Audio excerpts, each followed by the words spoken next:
안녕하세요. SK증권 이호석입니다. 오늘은 2021년 2월 23일입니다. 이어서 아이디어로 말씀을 좀 드려야 되는 게 어제 시장에 좀 변화가 있었기 때문에 아이디어로 좀 말씀을 드려보도록 하겠습니다. 오늘은 뭐 좀 주가가 좀 안 좋기도 했었고 그래서 좀 우울하긴 하지만 어쨌든 그래도 오늘 좀 시작해 보도록 하겠습니다. 제목은 나스닥이 급락을 했고 파월이 연설을 했는데 이제 오늘 파월 연설을 앞두고 있는데 그 내용이 이제 어떤 식으로 이어질지에 대한 얘기를 좀 진행해 보도록 하겠습니다. 금리가 많이 올랐고요. 구리 가격도 많이 올랐습니다. 그리고 이제 인플레이션에 대한 얘기, 어제도 이제 제가 잠을 한숨도 못할 정도로 좀 고민을 많이 했다라는 말씀을 드렸는데, 인플레이션에 대한 얘기도 앞으로도 계속 될 것 같고, 그리고 이제 저희가 이제 중요하게 이제부터는 봐야 될 게 이제 환율이나 아니면 다른 지표들을 좀 어떤 걸 봐야 되는지, 이런 내용들을 좀 말씀을 드려보도록 하겠습니다. 우선은 결론적으로 보면 다우는 그래도 플러스권에서 끝났지만 나스닥은 좀 주가가 많이 빠졌습니다. 한 2.5% 빠졌고요. 그리고 S&P 500도 0.8% 빠졌습니다. 자, 그러면 지금 어떤 내용들을 한번 보시면 좀 전반적으로 시장 점검을 좀 해본다는 차원에서 오늘은 차트를 좀 많이 가져왔는데요. 우선은 테슬라가 한 9% 정도 조정을 받았고요. 애플이 3% 조정받았고, 페이팔도 한 5% 조정받았고, 우리 엔비디아, 마이크론 등등 해서 기술주들이 대거 급락하는 모습을 보였습니다. 좀 많이 빠졌고요.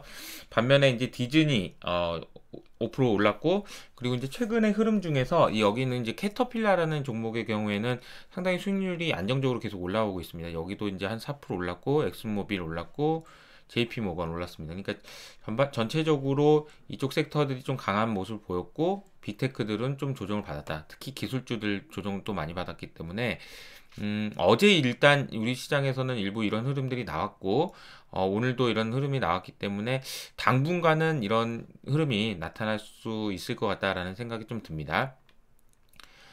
제가 테슬라의 주가를 보면은, 그 핀비지에서 가져온 건데, 여기다 또 더블탑이라고 써놔가지고 또 참, 이게 뭔가 많이 빠질 것 같은 느낌을 주는데, 어쨌든 지금, 주가가 좀 빠졌습니다. 그래서, 테슬라 주가도 당분간은 조금 쉽지 않은 흐름이 이어질 가능성이 높다라고 제가 보고 있고요.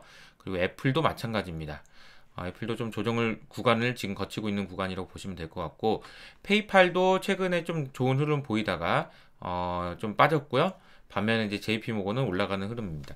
그 정리해 보면 지금 아까 말씀드린 대로 저희가 계속해서 긍정적으로 말씀드리고 있는 기술주들은 좀 조정을 받았고, 가치주 뭐 혹은 뭐 이제 기존에 이제 안 좋았던 종목들 올라갈 거라는 전망을 할 수밖에 없는 상황인 것 같습니다. 뭐 그러면은 이제 네 전망이 틀렸으면 이제 어떻게 할 거야? 공격하시는 분들 많을 것 같고요. 앞으로 제 생각에는 저도 어떤 의견을 어떤 식으로 내야 될지 고민을 더 많이 해야 되는 그런 시기가 온다라고 생각하고 있습니다. 이건 솔직하게 말씀을 드리는 거고요. 제가 늘 말씀드리는 것처럼 제 전망이 어제는 틀렸고 당분간 그런 흐름이 이어질 가능성이 높다 이렇게 말씀을 드리고요.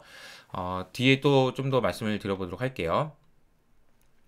그리고 그 어제 또 유가가 조금 한 이틀 정도 조정을 받는 듯 하다가 다시 한 4% 정도 올라면서 62불 가까이 좀 올랐습니다. 이런 상황이고 개인적으로는 지금 이제 유가가 좀 진정이 돼야 되고 그리고 이제 달러가 조금 이제 안정화되는 모습, 금리가 안정화되는 모습을 보여야 시장이 이전에 그런 보여줬던 모습을 보여줄 텐데, 우선은 실마리는, 3월 초에 저희가 이제 사우디에서 OSP를 발표하는데, 이 OSP가 어떻게 나오는지에 따라서 유가가 좀 조정받을 가능성도 있고 하니까, 일단 유가가 좀 진정되는 모습을 제일 먼저 보여주지 않을까, 그렇게 생각을 하고 있습니다만, 어제도 그렇고 오늘도 계속 말씀드리는 건 뭐냐면, 인플레이션에 대한 우려는, 제가 계산했던 거는, 제가 생각했던 거는, 4월 달까지 피크이지만 그 피크는 좀 참고 넘어가야 된다라고 말씀드렸는데 이미 2월 달부터 이런 흐름이 나타나고 있어서 예상보다 조금 빨리 지금 오고 있는 상황이다라고 보고 있습니다. 이 우려가 잘 극복이 되고 넘어가야 될 텐데요. 구리 가격도 지금 이 정도 수준, 이거는 월봉을 가져왔는데 2011년 레벨까지 거의 다 올라올 정도로 매우 빠른 속도로 올라오고 있고 이건 이번 달에만 15% 올랐습니다. 그리고 4,500불에서 9,000불까지 올랐으니까 2배 올랐습니다. 작년 저점 대비로는 2배 오른 상황이다. 구리 가격도 굉장히 좋은 상황을 이어가고 있습니다.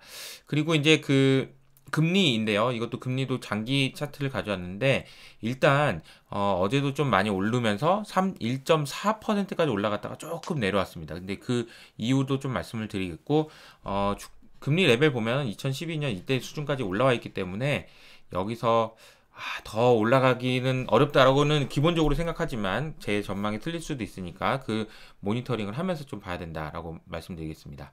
자, 그리고 이제 그 원달러 환율도 마찬가지로 지금부터는 이제 원달러 환율도 굉장히 중요합니다. 그래서 제가 이제 말씀드리는 거는 금리도 오르는데 원달러 환율까지 급등하는 그런 모습을 보인다면 그렇게 된다면 좀 걱정을 해야 되지만 원달러 환율이 안정화된다라면 괜찮다라고 말씀드렸고 제가 이제 이쪽 차트를 보시면 이쪽 그림을 보시면 원달러 환율이 지난번에 금리 올라간다고 했을 때는 내려오다가 어제부터 지금 금리가 그러니까 원달러 환율이 조금 올라가기 시작하거든요. 그래서 조금 더 올라갈 수 있는 여지가 있는 것 같아요. 다만 이 정도 수준을 뚫고 올라갈 정도의 워낙 약세가 아니라면 이게 모든 게 다 끝났어 이렇게 상황이 될 때까지는 시간이 좀 필요하다. 그렇게 될 것 같진 않다. 이번 그렇게 말씀드립니다. 비트코인이요, 어저께 굉장히 많이 빠졌습니다. 어제 하루 동안의 움직임인데 4,800불까지 갔다가 5,400불로 끝나긴 했습니다만 장중에 굉장히 큰 폭의 한 20% 정도의 조정이 있었고요. 그 배경에는 옐런의 발언이라든지 앨런 머스크의 발언이라든지 여기 종합적으로 좀 반영됐던 것 같습니다. 그리고 이제 그 장기 차트를 보면은 비트코인은 뭐 올해 누가 뭐래도 가장 많이 오른 자산이고요. 많이 올랐기 때문에 언제든지 조정받을 수 있다라는 생각은 하시는 게 필요하지 않나. 근데 이제 흐름을 보면 이 흐름이 좀 이어지고 있다라는 생각은 좀 들고요. 그 개인적으로 이제 어제 이제 봤던 뉴스 몇 가지 정리를 하면서 마무리하려고 하는데 JP 모건이 이제 비트코인은 사이드 쇼다. 핀테크 혁신이 핵심이다. 이런 말씀을 하셨는데 일견 동의하는 부분이 있습니다. 그러니까 비트코인이 급락할 거다 이런 전망에 대해서는 저는 동의하지는 않지만 이게 지금 우리가 주목해야 될 것은 핀테크 혁신이다 라는 부분에는 굉장히 공감합니다. 그러니까 비트코인이 올라간다라는 것도 중요하지만 왜 그 배경에 어떤 것이 있는지 대부분 보면 핀테크 혁신 그리고 디지털 수요 증가 등등 온라인 스타트업 증가 디지털 플랫폼에서의 신용과 결제가 확대된다 이런 부분들이 앞으로도 이어질 가능성이 높기 때문에 그렇기 때문에 이제 저는 비트코인 포함해서 이 기술주 그리고 이제 온라인 플랫폼 이런 기업들의 주가에 대해서 장기적으로 긍정적으로 보고 있는 거고요.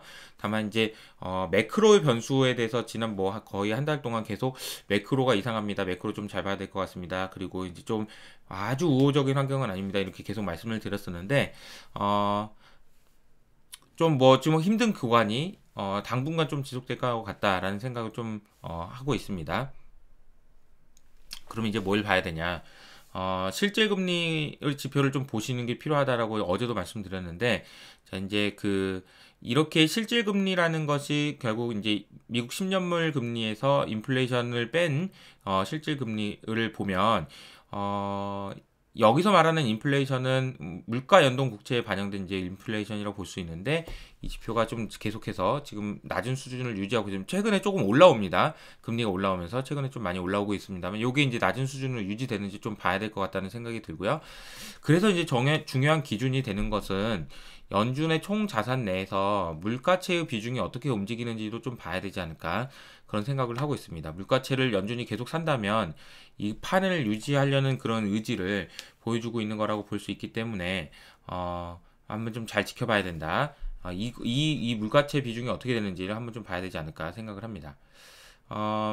또 하나는 금리가 이렇게 많이 안 오를 거다라고 저도 생각을 했는데 많이 올랐고 유가도 많이 안 오를 거다 그랬는데 유가도 많이 올랐고요. 구리도 많이 올랐고 다 많이 올랐습니다. 그리고 인플레이션도 그렇게까지 심하지 않을 거다 이렇게 말씀드린 인플레이션도 심했습니다. 그러니까 전반적으로 제가 이제 했던 전망들이 조금 어려운 구간을 지나가고 있는 거라고 생각을 합니다. 앞으로 어떻게 될 것 같은지에 대해서 또 말씀을 드려보면 제 생각을 말씀드려보면 라가르드 총재가 했던 얘기를 좀 주목해 봐야 되지 않나. 라가르드 총재도 그렇고 오늘 밤에 이제 파월 연설도 그렇고 장기 명목 국채 수익률 움직임을 예의주시하고 있다. 이런 말을 라가르드 총재가 하면서 금리가 좀 안정되는 모습을 보였는데요. 파월 의장도 아마 그런 비슷한 얘기를 하지 않을까 싶습니다. 그리고 제가 생각했던 것처럼 4월 달에 인플레이션 피크가 올 거라고 봤는데 이미 오고 있는 상황이고 금융시장에 미치는 영향은 당분간은 좀 있겠지만 이게 이제 막혀질 가능성이 높은 걸로 시나리오 저는 뭐 어떤 걸 보고 있냐면 연준에서 YY 그로스 그러니까 기저효과에 따른 인플레이션에 대해서는 분리해서 봐야 된다는 얘기를 분명히 했고 이 부분을 어떻게 해서 분리해서 볼 거고 연준이 어떤 식으로 대응할 것인지에 대한 얘기를 하게 될 가능성이 높다. 그래서 이제 그런 내용들이 좀 나올 가능성이 좀 있고요. 그리고 이제 파월도 계속 말씀드리는 것처럼 스탠스를 이렇게 손바닥 뒤집듯이 바꾸진 않을 거다라는 전망이 저희 기본 전망이기 때문에 오늘 밤 내일 해가지고 파월 의장이 어떤 얘기를 하는지를 좀 지켜보시는 게 필요하지 않을까 그렇게 생각을 하고 있습니다.